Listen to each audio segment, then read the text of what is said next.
Everyone, good afternoon. এখন বাজে বিকেল 4টে। আজকে শনিবার। এখন থেকে আমি আমার ব্লগটা শুরু করছি। তোমরা সবাই কেমন আছো? আশা করি ভালো আছো। আমি মোটামুটি আছি।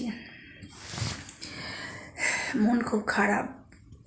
শ্বশুরমশাই অবস্থা খুবই খারাপ। জ্বর ক্রমশ বাড়ছে, 1, 2, 3 হয়ে যাচ্ছে এবং তার সাথে তো চলছে মানে খিঁচুনি টাইপের হচ্ছে। মন ভীষণ খারাপ। আজকে আমাদের এখানে একটা নার্সিংহোমে ভর্তি করাতে নিয়ে গেছি। আমি, বর আর দেওর মিলে ভর্তি করিয়ে এসেছি। তো এখন একদমই সেন্স কাজ করছে না।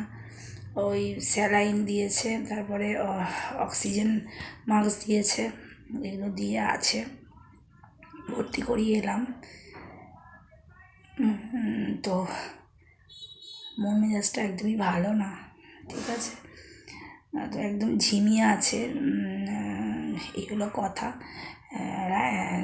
রাইস টিউব দিয়ে খাবার নাকে একটা নল করেছে, দিয়ে নাক দিয়ে পাইপের মাধ্যমে খাবার যা দিচ্ছে, খেতে একদমই পারছে না। তো হসপিটাল মানে নার্সিংহোম থেকে, হসপিটাল বারবার বলছি, নার্সিংহোম থেকে যথাসাধ্য চেষ্টা করছেন রাইস টিউবের মাধ্যমে খাওয়ানোর, কিন্তু শরীরটা একদমই মানে উন্নতি হচ্ছে না, আরও অবনতি হচ্ছে।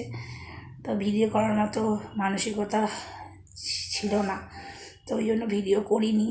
এই 1 দিন 2 দিন ছাড়া ছাড়া তোমরা ভিডিও পাচ্ছ। তো যে মানুষটা এতদিন বাড়িতে ছিল, চোখের সামনে দেখতাম, সে তার ঘরটা এখন ফাঁকা একদম। গেলেই ভীষণ খারাপ লাগছে, মনটা ভারাক্রান্ত হয়ে যাচ্ছে। মনে হচ্ছে যেন বাড়িতেই আছে। যখন যাচ্ছি ঘরের সামনে একদম ফাঁকা ফাঁকা লাগছে।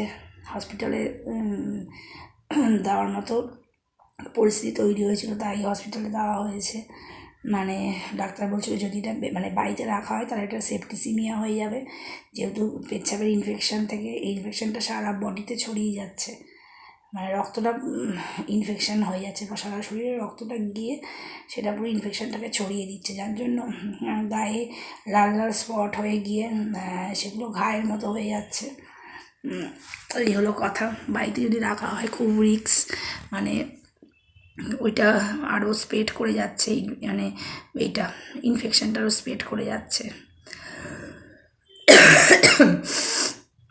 তো সেই জন্য দেওয়া হয়েছে। ফোন করে করে জানছি কেমন কী আছে, ওখানকার ফোন নাম্বার আছে, ফোন করে করে জানছি ম্যানেজমেন্টে। যখন যেটা খাওয়াচ্ছে, রক্ত লাগবে বলছে, রাত্রির দিকে রক্ত দেবে। রক্ত তো সব ইউরিন দিয়ে বেরিয়ে যাচ্ছে, ওই জন্য রক্তটা দিতে হচ্ছে। প্রায় 3.5 এরকম হিমোগ্লোবিন হয়ে গেছে। ভীষণ চিন্তায় আছি। আইসিইউতেও দিতে পারে, কথা হচ্ছে, জানি না আইসিইউতে দিলে যে কী হবে, মানে কি বলবো। হঠাৎ মানে তাকিয়ে গেল, এখন শুনছি নাকি চোখ পুরো বন্ধ, একটা ঘোরের মধ্যে আছে। তো এখন একটু ভিডিওটা আমি কম দেবো। আগের মতো পরিস্থিতি হোক, তখন রোজই ভিডিও যাবে, যতটুকু সম্ভব তোমাদেরকে শেয়ার করছি। মন মেজাজটা একদমই ভালো না। তোমরা আমার পাশে থেকো, আমাকে সাপোর্ট করো। যখন দেবো ভিডিও একটু দেখো প্লিজ, রাগ করো না। যতটা সম্ভব ততটা দেওয়ার চেষ্টা করছি তোমাদের সামনে। মেয়েকে পড়তে নিয়ে যাব, আজকে শনিবার, আজকে পড়া আছে, তো পড়ে নিয়ে এসে তারপর তোমাদের কাছে আবার পরে আসছি। সন্ধেবেলা থেকে যা যা করবো তোমাদের সব কিছুই শেয়ার করবো, করে রাত্রিবেলা ভিডিওটা শেষ করবো। আজকে শনিবারের ভিডিওটা তোমরা রোববার দিন পেয়ে যাবে, ঠিক আছে? তো চলো, আপডেট দিলাম। ভালো নেই, ঠিক আছে, একটুখানি বললাম। কি হবে জানি না। তো ঠিক আছে, চলো পরে আসছি। হ্যালো এভরিওয়ান, আজকে হলো রবিবার। শ্বশুরমশাই সকাল 7টায় মারা গেছেন হসপিটালেই। তো আমি এখন তোমাদের সামনে এলাম, এখন বাজে রাত্রি 9টা। তো আমাদের এখানে একটা মন্দির আছে, সেখানে দাহ কাজ কমপ্লিট হয়ে তারপরে আমাদের এখানে একটা বাবুঘাট বলে একটা জায়গা আছে, সেখানে চান টান করে ওরা 2 ভাই বাড়ি চলে এসছে। মন মেজাজ খুবই খারাপ। হার্ট ফেল করেছে, মানে আর নিতে পারিনি শরীর। তো শাশুড়ি ভীষণ কাঁদছে, মানে মন মেজাজ খুবই খারাপ, তাই তোমাদের আপডেট দিতে এলাম। তো এই হলো কথা। কাল থেকে ভিডিও করব, আজকে আর ভিডিও করিনি, মন মেজাজ ভালো না, বাড়িতে লোকজন ছিল অনেক, আরও আসবে।